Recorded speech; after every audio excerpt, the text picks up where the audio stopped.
आप सभी का स्वागत है। आपके साथ मैं हूं किरण और इस वक्त हम अयोध्या के लता चौक के पास में मौजूद है और यहां से हम अपने दर्शकों को वो खास बुलेटिन दिखा रहे हैं जिसमें सिर्फ राम राज्य की बात होगी। जी हाँ, सबसे पहले हम बात करेंगे क्योंकि 16 तारीख से जो है प्रभु के प्राण प्रतिष्ठा को लेकर के कार्यक्रम, पूजन, हवन, इन सब की शुरुआत हो चुकी है।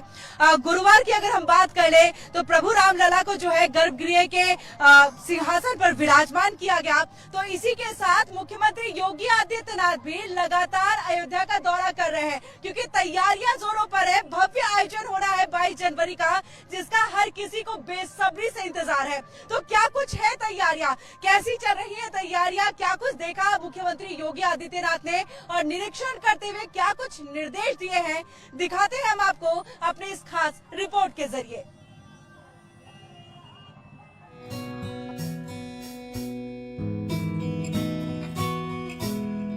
जब तक प्रभु राम आएंगे नहीं, हम अयोध्या से जाएंगे नहीं। जी हाँ, कुछ ऐसे ही सुर अब हर एक राम भक्त की जुबान पर सुनाई दे रही हैं। पूरी अयोध्या इस वक्त राम नाम की धुन से मंत्रमुग्ध है और इस धार्मिक नगरी का पूरा माहौल राममयी नजर आ रहा है। अयोध्या में श्री रामलला की प्राण प्रतिष्ठा समारोह की तैयारी अब अपने अंतिम पड़ाव में है। 22 जनवरी को श्री रामलला की प्राण प्रतिष्ठा की जाएगी। श्री रामलला की प्राण प्रतिष्ठा से पहले गुरुवार को रामलला की मूर्ति को गर्भगृह में बने आसन पर विराजमान कर दिया गया। कारीगरों ने मूर्ति को आसन पर स्थापित किया और इस पूरे प्रोसेस में 4 घंटे का वक्त लगा। अयोध्या में श्री रामलला की प्राण प्रतिष्ठा समारोह की तैयारियों पर सीएम योगी आदित्यनाथ खुद नजर रखे हुए हैं। सीएम योगी लगातार अयोध्या का दौरा कर रहे हैं। इसी कड़ी में सीएम योगी आदित्यनाथ शुक्रवार को अयोध्या पहुंचे। वहां की तैयारियों का जायजा लेने के साथ ही समारोह के हर पहलू की समीक्षा भी की।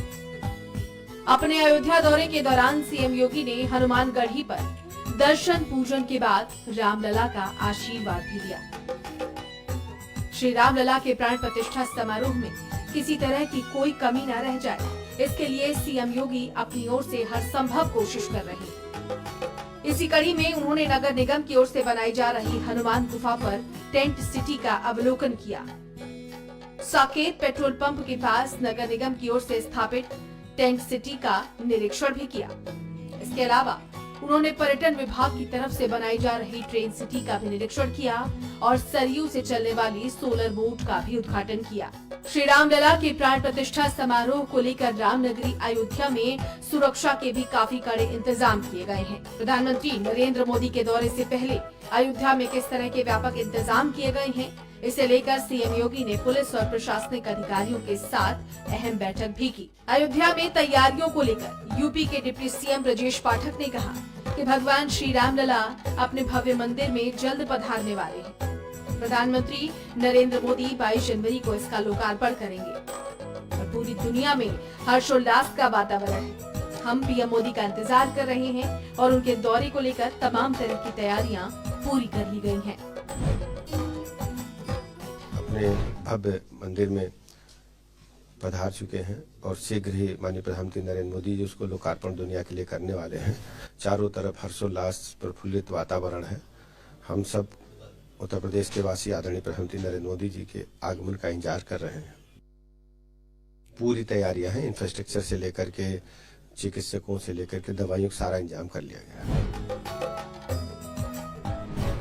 अयोध्या में श्री रामलला के प्राण प्रतिष्ठा समारोह को लेकर देश भर में उत्साह का माहौल है। श्री रामलला के दर्शन के लिए रोजाना हजारों श्रद्धालु अयोध्या पहुंच रहे हैं। विश्व हिंदू परिषद की तरफ से यहां आने वाले श्रद्धालुओं की सुविधा के लिए कई तरह के इंतजाम किए गए हैं। साथ ही श्री रामलला के प्राण प्रतिष्ठा समारोह में देश की नामचीन हस्तियों के साथ कई देशों के करीब 100 प्रतिनिधि भी खास मेहमान होंगे। Bureau report, MH1 news. 22 जनवरी को प्रभु रामलला की प्राण प्रतिष्ठा होनी है और उससे पहले पूरा देश, फिलहाल तो मैं अयोध्या की बात करूंगी क्योंकि आप देख सकते हैं मेरे आसपास किस तरह से पूरी अयोध्या जो है वो राममय हो चुकी है। सब कोई प्रभु श्री राम का नाम यहाँ पर ले रहे हैं, लेकिन इन सब के बीच में प्रधानमंत्री नरेंद्र मोदी की तरफ से 11 दिनों का अनुष्ठान भी किया जा रहा है। और इसके साथ ये भी अपील की गई है, चाहे प्रधानमंत्री हो या मुख्यमंत्री योगी आदित्यनाथ हो, कि हर कोई अयोध्या 22 जनवरी को ना पहुंचे। सुरक्षा के दृष्टिकोण से ये कदम उठाए गए हैं, लेकिन इसको लेकर के सरकार की तरफ से, प्रशासन की तरफ से तैयारियां भी की गई है भव्य प्रसारण को लेकर के। कैसी है वो तैयारी, वो अब हम आपको इस रिपोर्ट के जरिए दिखाते हैं।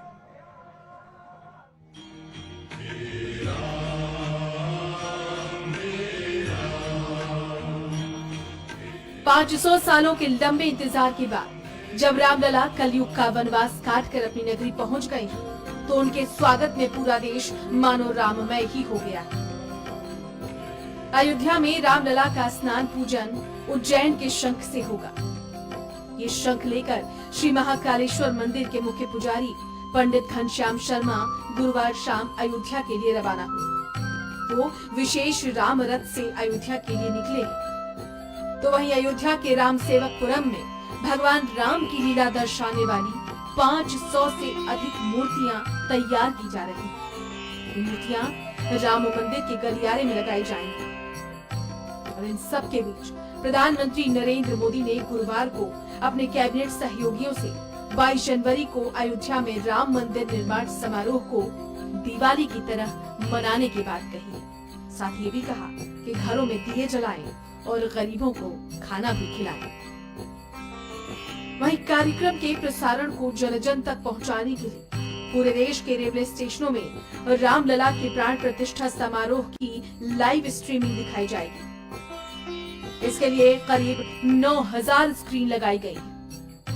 इधर केंद्र सरकार ने आधे दिन की छुट्टी, तो उत्तर प्रदेश, हरियाणा और गोवा सरकार ने पूरी छुट्टी का ऐलान किया है। रामलला के स्वागत में अयोध्या नगरी कैसे जगमगा रही है, इसका अंदाज आप ऐसे लगा सकते हैं कि उत्तर प्रदेश के अयोध्या स्थित नवनिर्मित राम मंदिर में प्राण प्रतिष्ठा समारोह से ठीक पहले ये नगरी पूरी तरह से सज धज कर तैयार हो चुकी है। और यहाँ भगवान राम तथा उनके धनुष एवं बाणों को चित्रित करने वाली कलाकृतियों से सुसज्जित फ्लाईओवर पर लगी स्ट्रीट लाइट और पारंपरिक रामनंदी तिलक विषय पर आधारित डिजाइन वाले सजावटी लैंप पोस्ट चारों तरफ छटा बिखेर रहे हैं। इस महासमारोह में महज कुछ दिन बचे और अयोध्या की ओर जाने वाली सभी सड़कें धार्मिक भावनाओं में रंग गई हैं।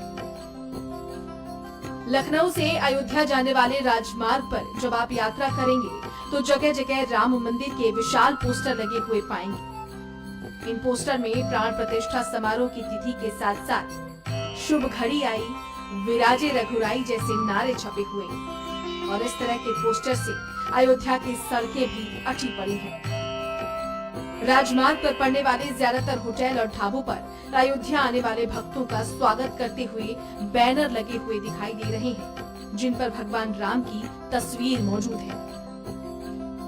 वहीं अयोध्या में श्री राम मंदिर में भगवान श्री राम की प्राण प्रतिष्ठा से पूर्व देश भर के विभिन्न राम भक्तों द्वारा लगातार आयोजन भी कराए जा रहे हैं। श्री रामलला के विराजमान को लेकर पूरा देश उत्साहित है। इसी कड़ी में भोपाल की हुजूर विधानसभा के विधायक और प्रखर हिंदुवादी नेता रामेश शर्मा ने भी रामलला की प्राण प्रतिष्ठा के इस पर्व को यादगार बनाने के लिए अपने बंगले के बाहर श्री राम मंदिर का मॉडल बनवाया है। इस प्रदर्शनी में प्लाईवुड सीट द्वारा अयोध्या में बन रहे श्री राम मंदिर के स्वरूप की प्रतिकृति को प्रदर्शनी के रूप में सजाया गया है। 21 फीट ऊंची और 32 फीट चौड़ी इस प्रतिकृति को 12 कारीगरों ने 3 दिन में तैयार किया है। राम मंदिर के इस मॉडल के साथ सेल्फी लेने बड़ी संख्या में लोग पहुंच रहे हैं और लोगों की माने तो वो फिलहाल अयोध्या नहीं जा पा रहे, इसलिए यहाँ आकर इस मॉडल के दर्शन करके खुद को गौरवान्वित महसूस कर रहे हैं और सेल्फी लेकर इन तस्वीरों को सहेज भी रहे हैं। बात अब राम मंदिर प्राण प्रतिष्ठा कार्यक्रम में मुख्य जजमान की भूमिका निभा रहे प्रधानमंत्री नरेंद्र मोदी की करें तो प्रधानमंत्री नरेंद्र मोदी प्राण प्रतिष्ठा से पहले कठिन यम नियम का पालन कर रहे हैं। इस दौरान यम नियम के अंतिम दिन पीएम मोदी सिर्फ फलाहार पर तो प्राण प्रतिष्ठा वाले दिन पूर्ण उपवास पर रहेंगे। आपको बता दें कि यम नियम के तहत ही पीएम मोदी बीते शुक्रवार से व्रत और कई नियमों का पालन कर रहे हैं। इसी क्रम में पीएम 12 जनवरी से लगातार एक समय के उपवास पर। पीएम मोदी 19 जनवरी से 21 जनवरी तक पूर्ण रूप से फलाहार पर निर्भर रहेंगे और प्राण प्रतिष्ठा वाले दिन उन्हें पूर्ण उपवास करना होगा। इस दौरान पीएम शास्त्रों के नियमों के मुताबिक चुनिंदा मंत्रों का जाप करेंगे। साथ ही यम नियम के मुताबिक पीएम मोदी प्राण प्रतिष्ठा से 3 दिन पहले सामान्य बिस्तर का भी त्याग करेंगे। प्राण प्रतिष्ठा वाले दिन तक वो लकड़ी की चौकी पर कंबल बिछाकर सोएंगे। 11 दिनों के यम नियम में पीएम को हर दिन शास्त्रों के मुताबिक अलग अलग कार्य करने होंगे और इसी नियम के तहत पीएम को अंतिम 3 दिन अन्न त्याग कर सिर्फ फलाहार पर निर्भर रहना होगा। इतना ही नहीं, प्राण प्रतिष्ठा वाले दिन ही पीएम राम मंदिर परिसर में बने जटायु की मूर्ति की पूजा करेंगे। जटायु की मूर्ति की स्थापना विशेष रूप से मंदिर आंदोलन में अपना जीवन न्यौछावर करने वाले बलिदानियों की स्मृति में की गई है। पूजा के दौरान कार सेवा के दौरान शहीद हुए बलिदानियों के परिजन भी मौजूद रहेंगे और इसी दिन प्रधानमंत्री नरेंद्र मोदी राम मंदिर निर्माण में जुटे मजदूरों के साथ भी संवाद करेंगे। राम काज कीन्हे बिना मोहि कहाँ विश्राम की तर्ज पर प्रधानमंत्री नरेंद्र मोदी से लेकर एक आम मजदूर तक मनोयोग से कार्यक्रम की तैयारियों में जुटा हुआ है और यही वजह है कि आने वाली 22 जनवरी को देश ही नहीं पूरी दुनिया भी इस भव्य और अलौकिक कार्यक्रम की साक्षी बनेगी। Bureau report, MH1 news.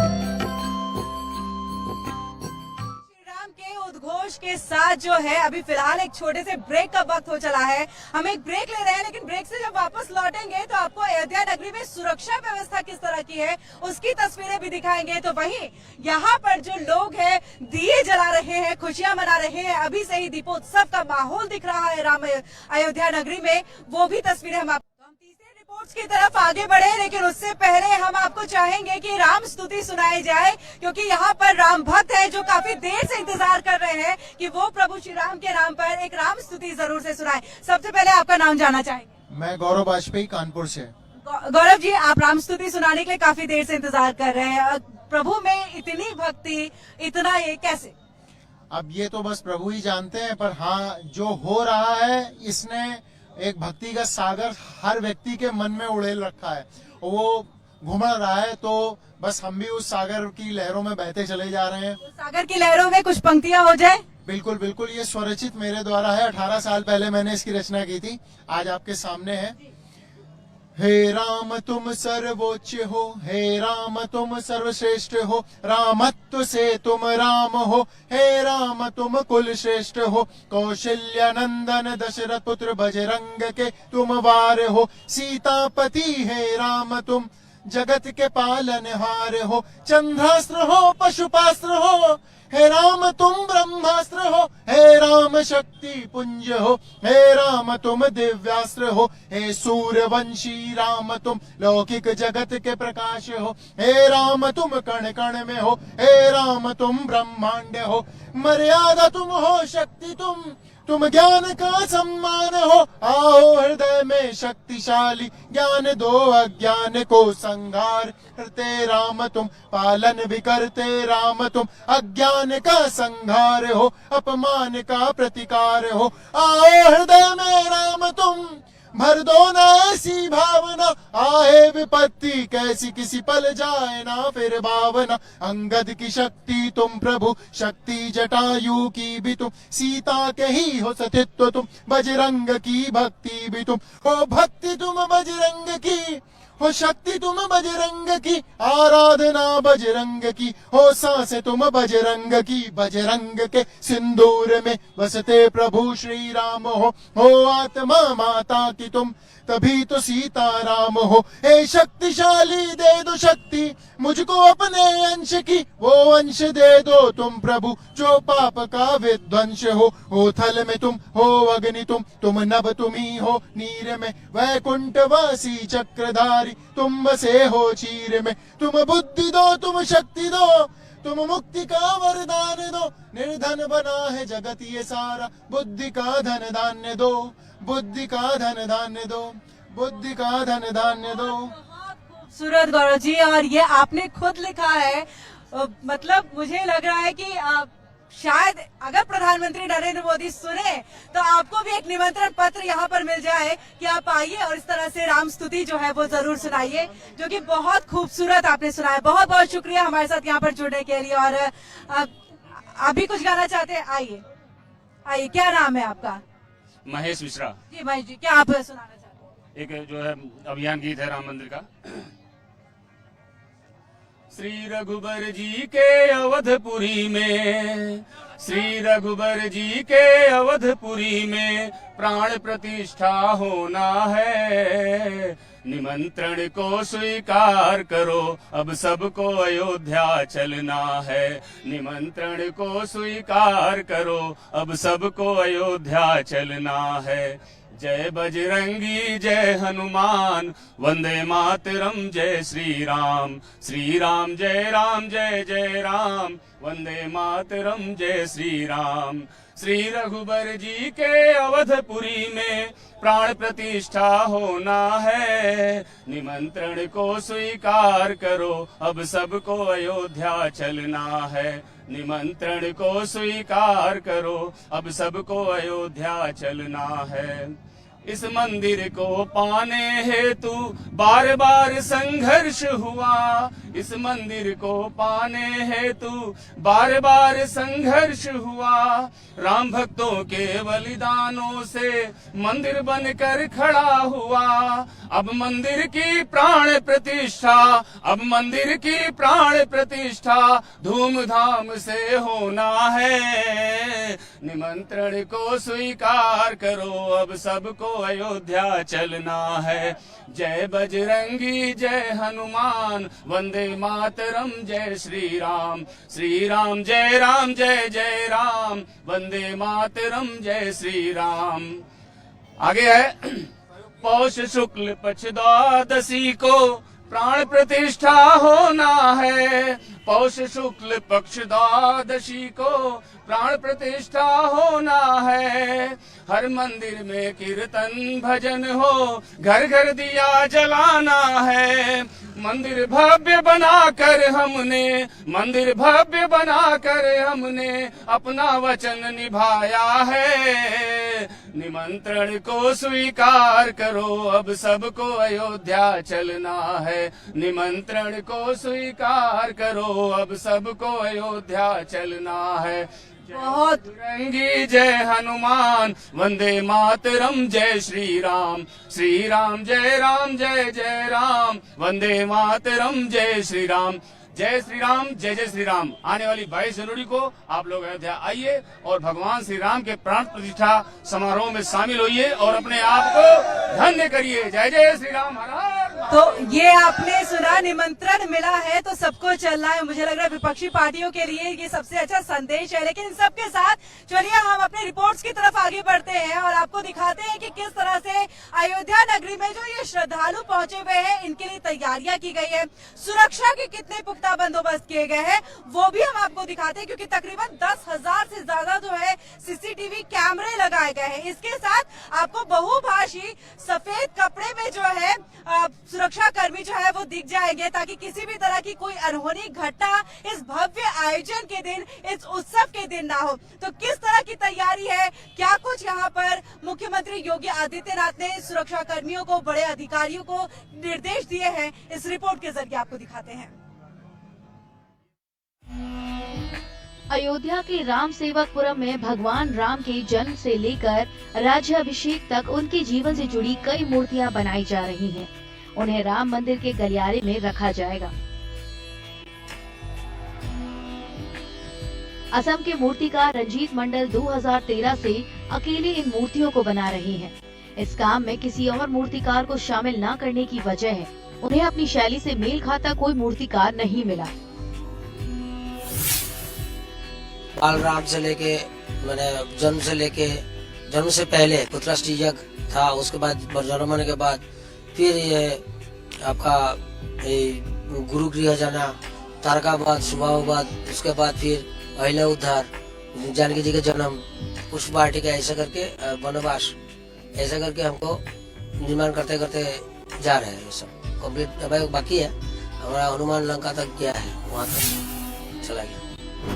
Ranjit मंडल का कहना है कि मूर्तियां ऐसे सामानों से बनाई जा रही हैं और इस प्रकार डिजाइन की गई हैं कि 100 साल तक खराब नहीं होंगी। ये है सीमेंट, सरिया, गिट्टी, स्टील तार, स्टील जाली, केमिकल। तो इसमें हमने मोल्ड का यूज नहीं किया, डायरेक्टर साहब जिसमें मैंने मूर्ति के भाव या एक्सप्रेशन का ध्यान में रखते हुए किया गया है और 2 शैली में किया गया, बंगाल शैली और अवध शैली के ऊपर। रंजीत ने बताया कि करीब 500 मूर्तियां बनाने की योजना है। इन्हें पूरा होने में 2 से 3 साल लगेगा। इसके बाद इन्हें राम मंदिर के अंदर गलियारे में रखा जाएगा।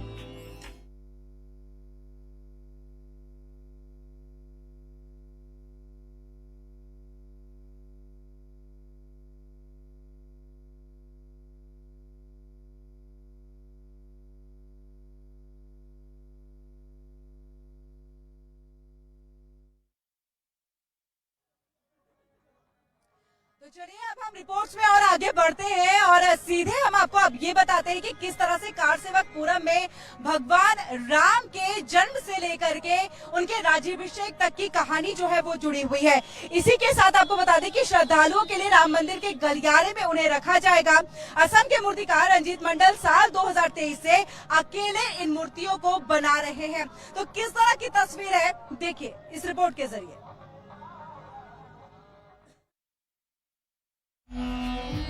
अयोध्या के राम सेवकपुरम में भगवान राम के जन्म से लेकर राज्याभिषेक तक उनके जीवन से जुड़ी कई मूर्तियां बनाई जा रही हैं।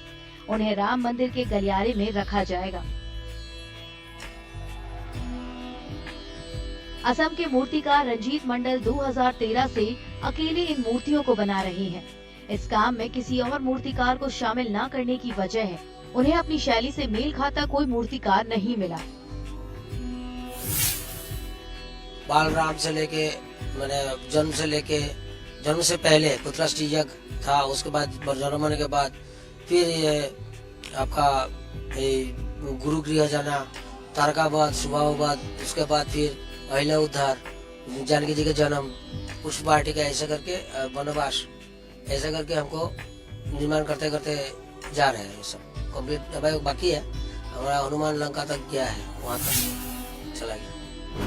रंजीत मंडल का कहना है कि मूर्तियां ऐसे सामानों से बनाई जा रही हैं और इस प्रकार डिजाइन की गई हैं कि 100 साल तक खराब नहीं होंगी। ये है सीमेंट, सरिया, गिट्टी, स्टील तार, स्टील जाली, केमिकल। तो इसमें हमने मोल्ड का यूज नहीं किया, डायरेक्टर साहब जिसमें मैंने मूर्ति के भाव या एक्सप्रेशन का ध्यान में रखते हुए किया गया है और 2 शैली में किया गया, बंगाल शैली और अवध शैली के ऊपर। रंजीत ने बताया कि करीब 500 मूर्तियां बनाने की योजना है। इन्हें पूरा होने में 2 से 3 साल लगेगा। इसके बाद इन्हें राम मंदिर के अंदर गलियारे लल्ला जी की प्राण प्रतिष्ठा को लेकर के अलग अलग कार्यक्रम, अलग अलग आयोजन जो है वो पूरे अयोध्या में चलाए जा रहे हैं और इसी के साथ लेजर शो और साउंड शो को भी लोगों के लिए रखा गया है और बहुत ही आकर्षण का केंद्र है। कैसी तस्वीरें दिखती हैं जब लेजर शो की छटा बिखरती है, वो अब आपको हम दिखाते हैं। अयोध्या के सूर्यकुंड के लेजर शो में भगवान राम के जीवन और लंका पर विजय के बाद उनकी अयोध्या वापसी की कहानी दिखाई जाती है। रोज शाम को होने वाला शानदार लाइट एंड शो लोगों के आकर्षण का केंद्र है। दर्शक इसे देखकर मंत्रमुग्ध हो जाते हैं। शो को अयोध्या विकास प्राधिकरण के साथ मिलकर एक्सिस 3D स्टूडियो चलाता है। एक्सिस 3D स्टूडियो 15 साल से लेजर शो का काम कर रहा है। हाल में कंपनी को तमिलनाडु के कोयम्बटूर में दुनिया की सबसे ऊंची 112 फुट की आदि योगी मूर्ति पर लेजर प्रोजेक्शन मैपिंग की इजाजत मिली है। ये कंपनी झांसी में अंतरिक्ष संग्रहालय में ऑडियो विजुअल का काम कर रही है। सूर्यकुंड में पानी का फव्वारा प्रक्षेपण स्क्रीन का काम करता है जो चलती हुई तस्वीरों का आभास देता है। Was an amazing experience. इसको देखने से पता लगा कि सूर्यकुंड का बैकग्राउंड क्या है, हमारी हिस्ट्री और कल्चर कितना रिच है। It was amazing. Ram show की क्वालिटी कितनी अच्छी थी? बहुत अच्छी थी। It was different experience. बच्चों को भी देखने में अच्छा लगा, ग्राफिक्स वगैरह से जैसे उन्होंने दिखाया। It was really a different experience. Laser light show बहुत अच्छा था। इससे मुझे पता चला कि सूर्य कुंड की पीछे की कहानी क्या है, वरना मुझे बिल्कुल भी समझ नहीं आया था, क्योंकि मैं अयोध्या पहली बार आई हूँ। सबसे अट्रैक्टिव मुझे वो पार्ट लगा जिसमें वो पूरी लाइट से उनकी फोटोज और उनकी पिक्चर्स फॉर्म कर रहे थे और पूरा पता चल रहा था कि स्टोरी क्या है।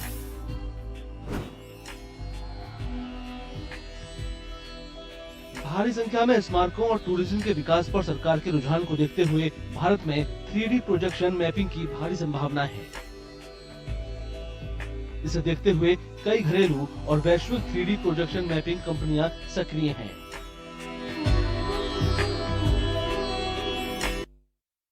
से हम आपको पूरे अयोध्या में क्या तस्वीर है, क्या छटा है, वो दिखाने की कोशिश कर रहे हैं। लेकिन इस उत्सव के पीछे जो आप अभी जय श्री राम के नारे और उद्घोष को सुन रहे हैं, उनके नाम को सुन रहे हैं, वो ऐसे ही नहीं मिली है। उसके पीछे एक बहुत लंबा संघर्ष रहा है। ये राम मंदिर इस कहानी को बयां करता है। वो कहानी हम आपको दिखाएंगे, वो तस्वीरें भी हम आपको दिखाएंगे। लेकिन उससे पहले कुछ और भक्तजन जो है वो हमारे साथ यहाँ पर जुड़े हैं, जो कुछ गुनगुनाना चाहते हैं भगवान श्री राम के लिए। क्या गाना चाहेंगे? मैं यही गाना चाहूंगा कि जो प्रेम गली में, ये जो प्रेम पथ है ये राम के लिए जो है, इसके बारे में अगर जो कोई यहाँ नहीं आना चाहते उनके लिए बोलता हूँ कि जो प्रेम गली में आए नहीं वो प्रेम निभाना क्या जाने। जिस अंधे ने प्रभु को देखा नहीं वो रूप बताना क्या जाने। मैं तो चारों शंकराचार्य जी से बस यही कहना चाहता हूँ कि संत तुलसीदास जी अपनी रामायण की कथा में एक चौपाई लिखे हैं। उस चौपाई को किस तरह से कहा गया है कि लंपट कपटी कुटिल विशेषी, क्या लंपट कपटी कुटिल विशेषी, सपने हूँ संत सभा नहीं देखी। अगर शंकराचार्य जी अगर ये चारों गुण लेकर अगर आप शंकराचार्य बने हैं तो आप इस संत सभा का आनंद नहीं ले सकते अयोध्या में। मैं तो कहता हूँ कि इस चारों विद्याओं को छोड़ आप इस संत सभा का आनंद लीजिए और हम लोगों का मार्गदर्शन कीजिए। आप अयोध्या आइए। हमारा सनातन धर्म राम कृष्ण जैसा कोई धर्म नहीं है। राम इतना शक्तिशाली है, इतना ईश्वर विश्व में कहीं नहीं था, जो कि पृथ्वी को भी फुटबॉल की तरह उछालने की क्षमता राम में। तो आप लोगों की तरफ से खास लोगों को ये संदेश देने की कोशिश की जा रही है कि आप आइए इस उत्सव में, चाहे वो शंकराचार्य हो चाहे विपक्षी दल हो, लेकिन उत्सव को मिल करके मनाइए। लेकिन इससे पहले इस उत्सव को मनाने के पीछे के जो संघर्ष की कहानी है वो हम आपको दिखाते हैं।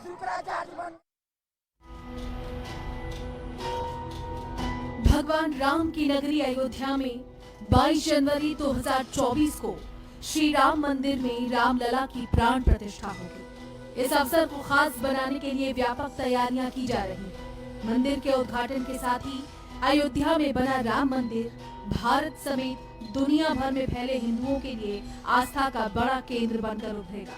आज जो भव्य राम मंदिर आकार ले रहा है, उसके पीछे दशकों तक चली लंबी कानूनी लड़ाई है।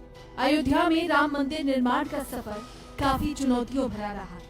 बाबरी विवाद, अदालतों में चली लंबी लड़ाई और फिर शीर्ष अदालत के फैसले के बाद मंदिर का निर्माण शुरू हुआ। और अब देशवासियों को इंतजार है तो 22 जनवरी 2024 का। लेकिन उससे पहले आइए अब आपको इतिहास में लेकर चलते हैं। किस्सा 1526 से शुरू होता है। ये वो साल था जब मुगल शासक बाबर भारत आया। 2 साल बाद बाबर के सूबेदार मीर बाकी ने अयोध्या में एक मस्जिद बनवाई। ये मस्जिद उसी जगह बनी जहां भगवान राम का जन्म हुआ था। इसके बाद से रामलला के जन्म स्थल को वापस पाने की लड़ाई शुरू हुई। 1858 में हुई घटना के 27 साल बाद 1885 में राम जन्मभूमि के लिए लड़ाई अदालत पहुंची। देश के आजाद होने के 2 साल बाद 22 दिसंबर 1949 को ढांचे के भीतर गुंबद के नीचे मूर्तियों का प्रकटीकरण हुआ। और आजादी के बाद पहला मुकदमा हिंदू महासभा के सदस्य गोपाल सिंह विशारद ने 16 जनवरी 1950 को सिविल जज फैजाबाद की अदालत में दायर किया।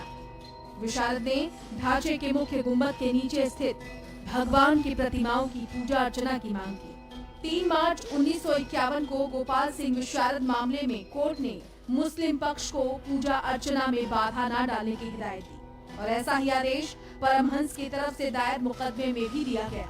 17 दिसंबर 1959 को रामानंद संप्रदाय की तरफ से निर्मोही अखाड़े के 6 व्यक्तियों ने मुकदमा दायर कर इस स्थान पर अपना दावा ठोका।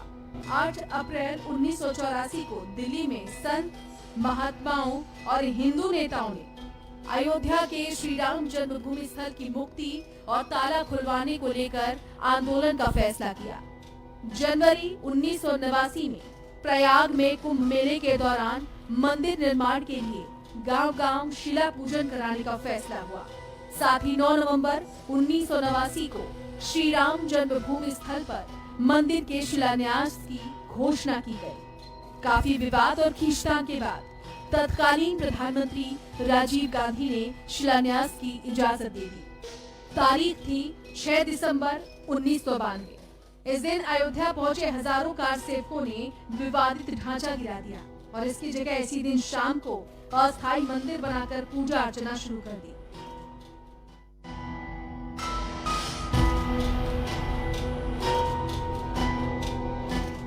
मुकदमों की बात हुई है तो फिर से कानूनी लड़ाई की ओर चलते हैं और बात फैसलों की भी करते हैं। इस मामले में एक फैसला 1 फरवरी 1986 को आया जब फैजाबाद के जिला न्यायाधीश के.एम. पांडे ने स्थानीय अधिवक्ता उमेश पांडे की अर्जी पर इस स्थल का ताला खोलने का आदेश दे दिया। फैसले के खिलाफ इलाहाबाद उच्च न्यायालय की लखनऊ खंडपीठ में दायर अपील खारिज हो गई।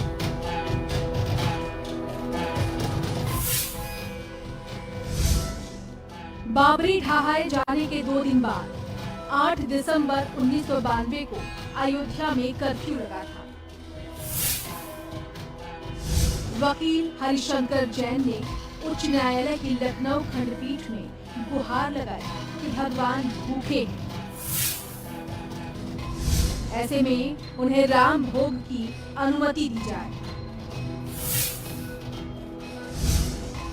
करीब 25 दिन बाद 1 जनवरी 1993 को न्यायाधीश हरिनाथ तिलहरी ने दर्शन पूजन की अनुमति दी। 7 जनवरी 1993 को केंद्र सरकार ने ढांचे वाले स्थान और कल्याण सिंह सरकार द्वारा न्यास को दी गई भूमि सहित यहां पर कुल 67 एकड़ भूमि का अधिग्रहण कर लिया।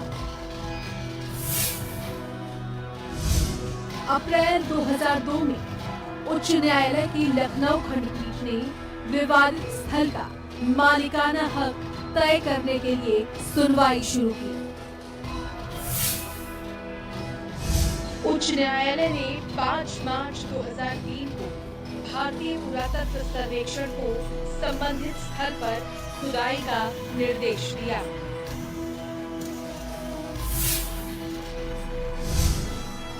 अगस्त 2003 को भारतीय पुरातत्व सर्वेक्षण ने न्यायालय को रिपोर्ट सौंपी। इसमें संबंधित स्थल पर जमीन के नीचे एक विशाल हिंदू धार्मिक ढांचा या मंदिर होने की बात कही गई। 30 सितंबर 2010 को इलाहाबाद उच्च न्यायालय ने इस स्थल को तीनों पक्षों श्री राम लला विराजमान निर्मोही अखाड़ा और सुन्नी सेंट्रल वक्फ बोर्ड में बराबर बांटने का आदेश दिया। न्यायाधीशों ने बीच वाले गुंबद के नीचे जहां मूर्तियां थीं, उसे ही जन्म स्थान माना। इसके बाद मामला सुप्रीम कोर्ट पहुंचा। 21 मार्च 2017 को सुप्रीम कोर्ट ने मध्यस्थता से मामले को सुलझाने की पेशकश की। कोर्ट ने ये भी कहा कि दोनों पक्ष राजी हो तो वो भी इसके लिए तैयार है। और फिर 6 अगस्त 2019 को सुप्रीम कोर्ट ने इस पर प्रतिदिन सुनवाई शुरू की। 16 अक्टूबर 2019 को सुप्रीम कोर्ट में सुनवाई पूरी हुई और कोर्ट ने अपना फैसला सुरक्षित रख लिया। और आखिरकार 9 नवंबर 2019 को 134 साल से चली आ रही लड़ाई में सुप्रीम कोर्ट ने अपना अंतिम फैसला सुनाया। 9 नवंबर 2019 को सुप्रीम कोर्ट ने संबंधित स्थल को श्री राम जन्मभूमि माना और 2.77 एकड़ भूमि रामलला के स्वामित्व की मानी। वहीं निर्मोही अखाड़ा और सुन्नी वक्फ बोर्ड के दावों को खारिज कर दिया गया। इसके साथ ही कोर्ट ने निर्देश दिया कि मंदिर निर्माण के लिए केंद्र सरकार 3 महीने में ट्रस्ट बनाए और ट्रस्ट निर्मोही अखाड़े के एक प्रतिनिधि को इसमें शामिल करे। इसके अलावा ये भी आदेश दिया कि उत्तर प्रदेश की सरकार मुस्लिम पक्ष को वैकल्पिक रूप से मस्जिद बनाने के लिए 5 एकड़ भूमि किसी उपयुक्त स्थान पर उपलब्ध कराए। इसी के साथ दशकों से चली आ रही लंबी कानूनी लड़ाई समाप्त हो गई और अब बारी थी निर्माण की।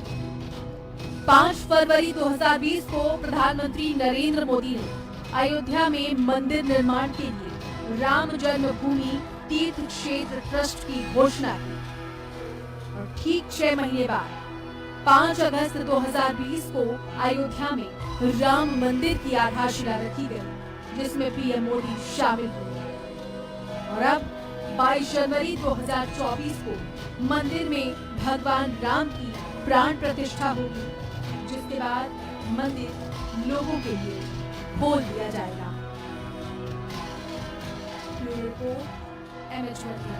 खास बुलेटिन का समापन यही करते हैं, लेकिन राम नाम के उद्घोष के साथ इसका समापन हो तो बात ही क्या हो।